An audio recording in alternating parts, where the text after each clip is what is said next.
Good evening friends, Manoj Kumar आपका स्वागत करता हूं सार्थक कोचिंग एकेडमी के इस यूट्यूब चैनल पर। फ्रेंड्स, आज हम सोल्व करने वाले हैं अलजेब्रा के 5 मोस्ट इंपॉर्टेंट क्वेश्चंस, जिनमें अलग अलग कंसेप्ट के थ्रू क्वेश्चंस आपसे पूछे जाते हैं डिफरेंट एग्जाम्स में।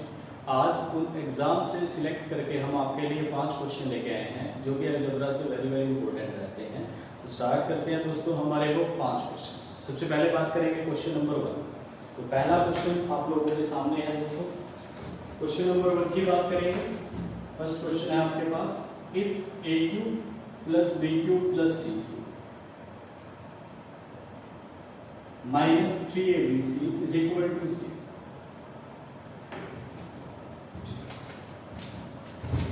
तो 4 ऑप्शंस आप लोगों को गिवन है। Which of the following is true?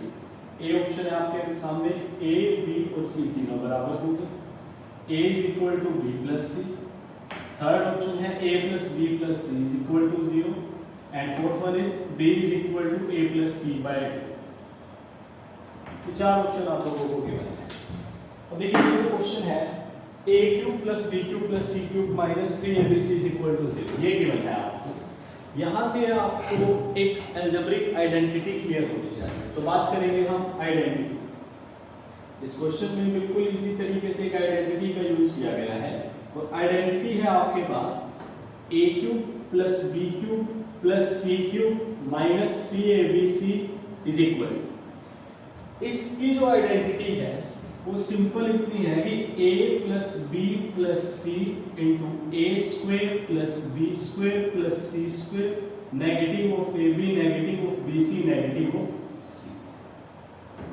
यहां आइडेंटिटी इसके इक्वल है। तो आप यहां से सिंपल एक बात समझ सकते हैं कि अगर left side is equal to 0 given है, इसका मतलब राइट साइड भी इक्वल टू 0 होगा। अब अगर right side is equal to 0 हो तो मैं डायरेक्टली एक बात बोल सकता हूं कि अगर ये वैल्यू 0 हो जाए, अगर a plus B plus c का मान जो है वो 0 हो जाए तो ये कंप्लीट राइट साइड आपकी 0 होगी। अगर राइट साइड 0 हो गई तो लेफ्ट साइड भी 0 हो गई। इट मींस अगर ये 0 हुआ तो a cube plus B cube plus C cube negative of 3abc is equal to 0 के हो जाएगा। और ये इक्वल कब होगा 0 के?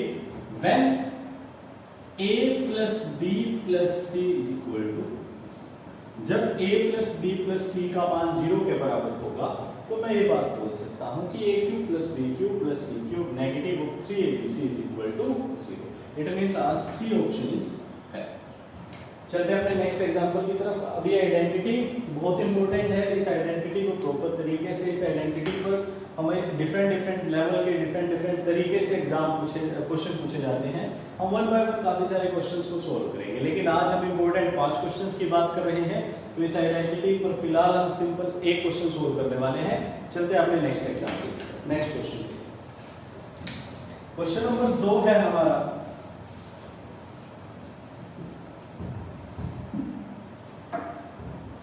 Question number 6, if x plus y plus z is equal to 0, x y z की वैल्यू अगर 0 के बराबर है तो सिंपली एक बात पूछी गई, तो x y z divide by x plus y into y plus z into z plus x का मान क्या? अगर x, y और z तीनों को जोड़ने पे हमें 0 मिलता हो तो हमसे पूछा गया कि x, y, z divide by x plus y into y plus z into z plus x का मान क्या? अब देखिए यहाँ पर आप लोग अप्रोच लगा सकते हैं। आप वीडियो को 2 सेकंड के लिए पॉज कीजिए, इस क्वेश्चन पे एक बार समझिए कि क्वेश्चन आपसे क्या पूछना चाहता है, आपको क्या गिवन है, कैसे आप दोनों में एक तालमेल बनाएंगे और जो चीज आपसे पूछी गई है आपको निकालना।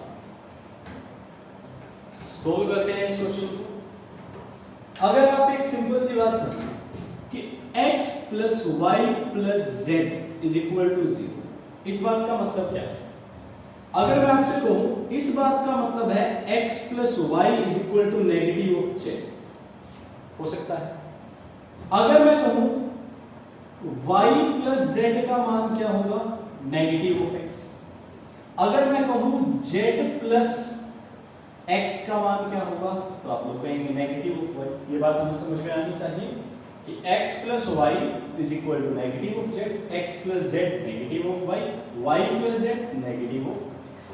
अब मुझे ये बात मिल गई कि x प्लस y का जो मान है वो नेगेटिव ऑफ y के इक्वल है। अगर मैं इन वैल्यूज को जो हमें फाइंड आउट करना है वहां पुट करूं, तो देखिए हमें फाइंड करना है x y z divided x plus y, और x प्लस y का मान इक्वल है नेगेटिव ऑफ z।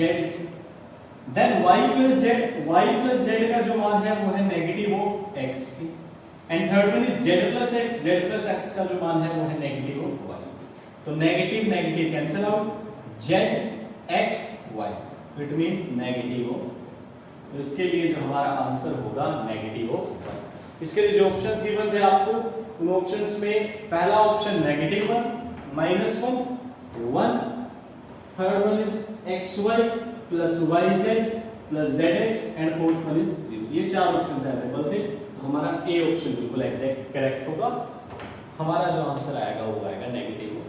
यहां से देखिए बिल्कुल सिंपल तरीके से एक बात समझ ली गई कि अगर हमें डिनोमिनेटर में सोल्व करना है, डिनोमिनेटर को सोल्व करना है, डिनोमिनेटर में हमारे पास x प्लस y की वैल्यू अवेलेबल है। अगर मैं इस इक्वेशन का, गिवन इक्वेशन का यूज करके x प्लस y की वैल्यू निकालूं तो वैल्यू आ जाएगी नेगेटिव ऑफ z। फिर मुझे जरूरत है y प्लस z की, अगर मैं इसी इक्वेशन का यूज करके y प्लस z की वैल्यू निकालता तो नेगेटिव ऑफ x। अगर z प्लस x की जरूरत है तो z प्लस x की जो वैल्यू आ जाएगी वो आ जाएगी नेगेटिव ऑफ y। तो पुट करने के बाद जो आंसर आ जाएगा वो आ जाएगा -1। इट मींस ए ऑप्शन इसका है। चलते हैं अपने थर्ड एग्जांपल की तरफ। हमारा तीसरा एग्जांपल है, हमारा थर्ड एग्जांपल है x plus 1/4x। Question number 3, x plus 1/4x is equal to 3/2। यहां 3/2 अवेलेबल है। x plus 1/4x is equal to 3/2। तो आपसे पूछा गया है कि 8x cube plus 1/8x cube की वैल्यू है। 8x cube plus 1/8x cube की वैल्यू हमें बतानी है, और जो ऑप्शन गिवन है, ऑप्शन से आपके पास 18, 36, 24 और 16 चार ऑप्शन अवेलेबल है। 18, 36, 24 और 16। आप 2 सेकंड के लिए वीडियो को पॉज कीजिए, पूछिए, समझिए कि कैसे हम सोल्व करके ये वैल्यू बना सकते हैं। स्टार्ट करते हैं। देखिए सबसे पहले हमें एक बात समझनी है कि यहां पर हमारे पास x अवेलेबल है, यहां पर भी x अवेलेबल है। अगर ये 4 ना हो तो ये सिंपली x है, और अगर हम x अवेलेबल होने के बाद x क्यूब बनाने की कोशिश करें, इट मींस हमने क्या किया, क्यूब किया होगा। हमने दोनों तरफ क्यूब किया होगा, तभी x को x क्यूब में कन्वर्ट कर पाए। अभी मैं कोफिशिएंट की बात नहीं कर रहा, मैं सिर्फ वेरिएबल की बात कर रहा हूं, x की बात कर रहा हूं कि x को x क्यूब में कैसे कन्वर्ट किया गया होगा। x को x क्यूब बनाने के लिए क्या किया होगा, दोनों साइड हमने क्यूब किया होगा। लेकिन अब समझिए एक बात कि क्यूब तो हो रहा है, लेकिन क्यूब है तो यहां तो कोफिशिएंट 1 है। अगर मैं 1 का क्यूब करूंगा तो 1 आ जाएगा, 4 का क्यूब करूंगा तो 64 आ जाएगा, लेकिन वहां 64 नहीं है, वहां 8 है, वहां 1 होना चाहिए लेकिन वहां भी 8 है। तो आप एक बेसिक सी बात समझ पाए होंगे यहां से कि अगर मैं क्यूब करने की तरफ जा रहा हूं तो मुझे यहां पर 2 की जरूरत है। अगर मैं यहां 2 पुट करूं तो क्या हो जाएगा, 2 का क्यूब 8x, तो कहीं ना कहीं मुझे ये 8x क्यूब नजर आ जाएगा क्यूब करने में। तो एक बात समझ में आई मुझे कि यहां जरूरत है 2 की, तो दोनों तरफ ये जो इक्वेशन गिवन है मैंने क्या किया, लेफ्ट राइट साइड 2 से मल्टीप्लाई। अगर मैं इसे 2 से मल्टीप्लाई करूंगा तो ये हो जाएगा आपका 2x plus 2/4x is equal to, सबसे पहले तो ये वैल्यू अवेलेबल होगी, ये 2 से 2 कैंसिल आउट हो जाएगा। अगर मैं इसे सिंपलीफाई करूंगा तो ये 1/2 हो जाएगा। तो इट मींस इसे ऐसे लिखा जा सकता है 2x plus 1/2x is equal to 3। 2x is equal to 1/2x is equal to 3। अब आपके पास क्वेश्चन बिल्कुल इजी हो गया, क्योंकि आप 2 का क्यूब करेंगे तो 8 हो जाएगा, x का क्यूब करेंगे x क्यूब हो जाएगा। 2 का क्यूब 8, x का क्यूब x क्यूब, मतलब जो हमारे रिक्वायर्ड है वो हमारी लेफ्ट साइड पर आ चुका है। अब लेफ्ट साइड से कंप्लीट 8x क्यूब बनाने के लिए हम क्या करेंगे, क्यूब बोथ साइड दोनों तरफ क्यूब करेंगे। अलजेब्रा बेसिक आपने पढ़ लिया है, तो बेसिक पढ़ने के बाद आपको ये बात क्लियर हो चुकी होगी कि हम डायरेक्ट क्यूब कैसे करते हैं। अगर आप डायरेक्ट क्यूब करने की बात कर रहे हैं तो आपको क्या करना है, राइट साइड का क्यूब कर देना है। राइट साइड का क्यूब 3 क्यूब नेगेटिव 3 इंटू जो वैल्यू राइट साइड में अवेलेबल है, 3 का क्यूब 27 नेगेटिव 8, तो आंसर हो जाएगा आपका, तो इट मींस आपका ए ऑप्शन बिल्कुल एग्जैक्ट हो जाएगा, 18 आंसर। अगर आप इस बात को नहीं समझ पाए हैं तो सबसे पहले आप बेसिक वीडियो समझिएगा अलजेब्रा की, मैं डायरेक्ट मैं लिख देता हूं। हमने क्या किया, क्यूब किया है। हमारे पास वैल्यू अवेलेबल है 2x + 1/2x = 3।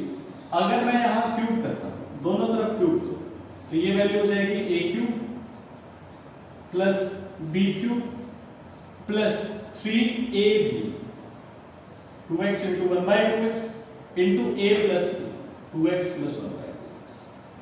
और देखिए 2x से 2x कैंसिल हो जाएगा और 2x + 1/2x की वैल्यू हमारे पास अवेलेबल थी 3, तो यहां पर 3 वैल्यू पुट करेंगे, 3 = 3 का क्यूब 27, तो 3 3 जा 9, ये 9 उधर नेगेटिव में चला जाएगा, तो 8x³ + 1/8x³ की जो वैल्यू आ गई वो आ गई 27 - 9, दैट इज इक्वल टू, तो हमारे पास ये ऑप्शन बिल्कुल एग्जैक्ट है। चलते हैं अपने नेक्स्ट क्वेश्चन की तरफ, क्वेश्चन नंबर 4। अब क्वेश्चन नंबर 4 की बात करते हैं। क्वेश्चन नंबर 4 भी इसी टाइप से है लेकिन थोड़ा सा डिफरेंट हो जाएगा वो यहां। Question number 4, if 3x + 1/2x = 5, तो हमें बताना है 8x³ + 1/27x³ की वैल्यू। 8x³ + 1/27x³ की वैल्यू हमें बतानी है। जो ऑप्शंस गिवन है वो है 113 side by 118 side by 1/2, 30 side by 10/27, 0 1। 4 option available है आपके पास। क्वेश्चन है आपके पास 3x + 1/2x = 5, 8x³ + 1/27x³ की वैल्यू हमें फाइंड आउट करनी है। जैसे हमने लास्ट एग्जांपल सोल्व किया, बिल्कुल प्रॉपर तरीके से एक-एक स्टेप आपको एक्सप्लेन किया गया कि कैसे आप इस यहां तक अप्रोच कर सकते हैं। सेम कांसेप्ट आपको यहां लगाना है, लेकिन यहां पर एक हल्के से पॉइंट को उसने डिफरेंट कर दिया। क्या? अब देखिए यहां पर 8x³ है। आप इतनी बात समझ गए होंगे कि x को x³ बनाया गया है, इट मींस इसका क्यूब किया गया है। लेकिन अगर आप समझे तो 3 का क्यूब 27 है जो कि 1 बाय कर दिया गया। इधर आप समझे कि 2 का क्यूब 8 है जो कि डायरेक्ट आ गया। इसका मतलब कहीं ना कहीं चीजों को रिवर्स किया गया। सबसे पहले तो आपको ये बात समझनी है कि कहीं ना कहीं चीजों को रिवर्स किया गया है। अब मुझे एक बात समझनी है कि यहां पर मैं 2 बनाना चाहता हूं।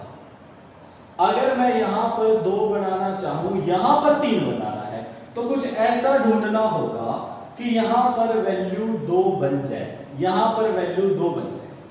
अगर समझिए इस बात को, अगर मैं यहां पर 2/3 से प्रोडक्ट कर दूं, यहां पर 2/3 से मल्टीप्लाई कर दिया गया, तो देखिए इधर भी 2/3 हो जाएगा। अब इस चीज को कैसे लिखेंगे? 2/3 × 3x + 1/2x × 2/3 = 10/3। अब आप एक बात समझ पा रहे होंगे कि 3 से 3 कैंसिल आउट हो जाएगा, तो ये बन जाएगा आपका 2x, प्लस 2 से 2 कैंसिल आउट हो जाएगा, तो ये बन जाएगा आपका 1/3x = हो जाएगा 10/3।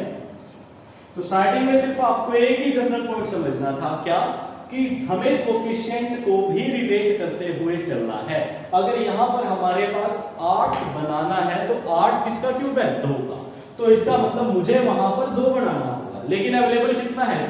अब 3 को 2 में कैसे कन्वर्ट किया जाएगा, यही चीज आपको समझनी है। अगर आपको यही बात समझ में आ गई तो अलजेब्रा में कोई प्रॉब्लम नहीं।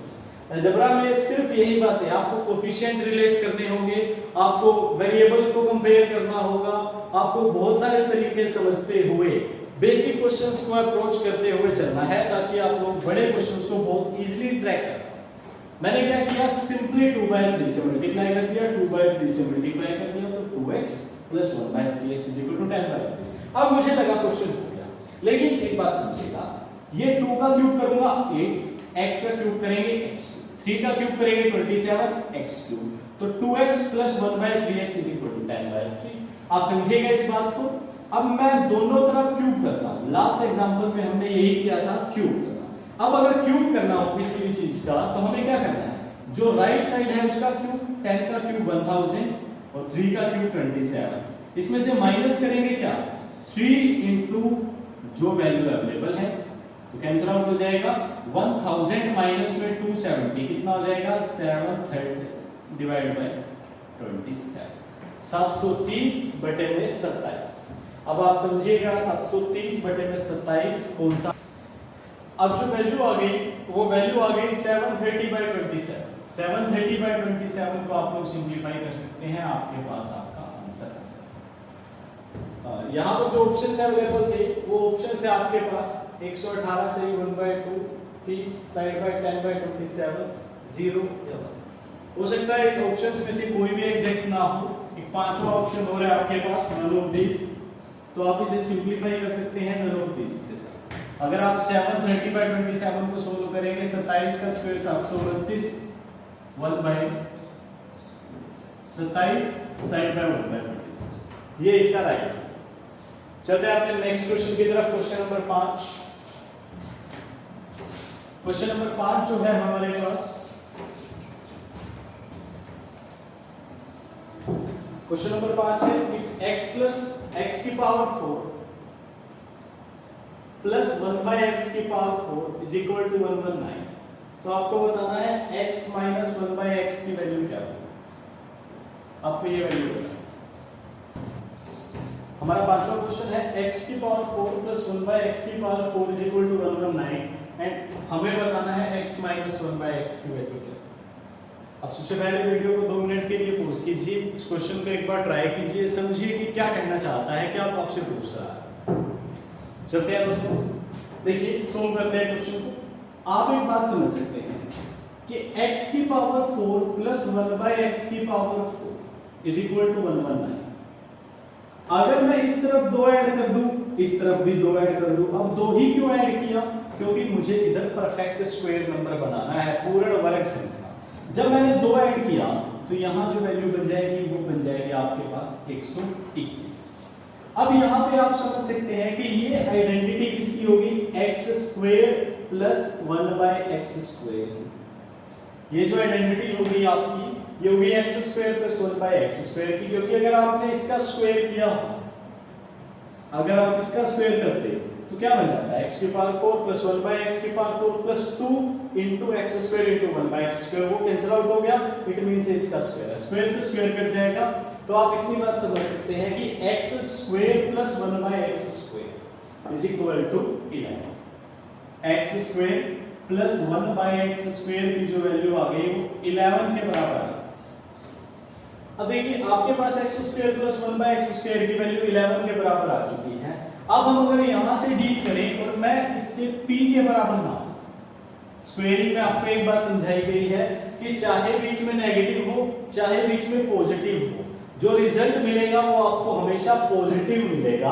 तो अगर मैं यहां इसका स्क्वायर करता तो आपके पास वैल्यू आ जाती है x² plus 1/x² negative of 2 is equal to p। तो यहां से हम लोग इसे सिंपलीफाई कर लेंगे, x² प्लस 1/x² की जो वैल्यू आएगी वो p² प्लस 2 के बराबर आ जाएगी। p² प्लस 2 स्क्वायर करना तो p² हो जाएगा, p² प्लस 2। अब अगर हम देखें कि x² प्लस 1/x² की वैल्यू 11 के बराबर है, x² प्लस 1/x² की वैल्यू p² प्लस 2 के बराबर है, होनी तो ये वैल्यू इक्वल चाहिए, तो it means p² plus 2 is equal to 11। यहां से 2 को पहली तरफ दूसरी तरफ ले जाएंगे तो ये हो जाएगा 9, तो p² का जो मान आ गया वो आ गया 9। लेकिन अब हमें p की वैल्यू बतानी है, ना कि p² की। अब आप देखिए कि अगर p की जगह आप 3 पुट करेंगे तो भी 9 बनेगा, अगर आप नेगेटिव 3 पुट करेंगे तो भी 9 बनेगा। इट मींस जो p की वैल्यू है वो है पॉजिटिव नेगेटिव 3। तो जो p का मान हुआ वो आपका प्लस माइनस 3 के बराबर हो गया, तो जो कि हमारा इस क्वेश्चन में ऑप्शन नंबर सी था, तीसरा ऑप्शन। तो ये दोस्तों अलजेब्रा के हमारे 5 बेसिक क्वेश्चंस आपके कवर हो गए। बहुत इंपॉर्टेंट क्वेश्चन है। इन क्वेश्चंस ने आपको कंप्लीट कंसेप्ट समझा दिया होगा कि कैसे आप लोगों के पास क्वेश्चंस एग्जाम में पूछे जाते हैं। अलग अलग तरीके से बेसिक चीजों के ऊपर ही सवाल आते हैं एग्जाम्स में। आपको इन्हीं क्वेश्चंस को बहुत बढ़िया तरीके से सोल्व करना है, बहुत बढ़िया तरीके से डील करना है, ताकि आप किसी भी एग्जाम में बहुत अच्छे तरीके से क्वेश्चंस को अटेम्प्ट कर पाए। And thank you so much.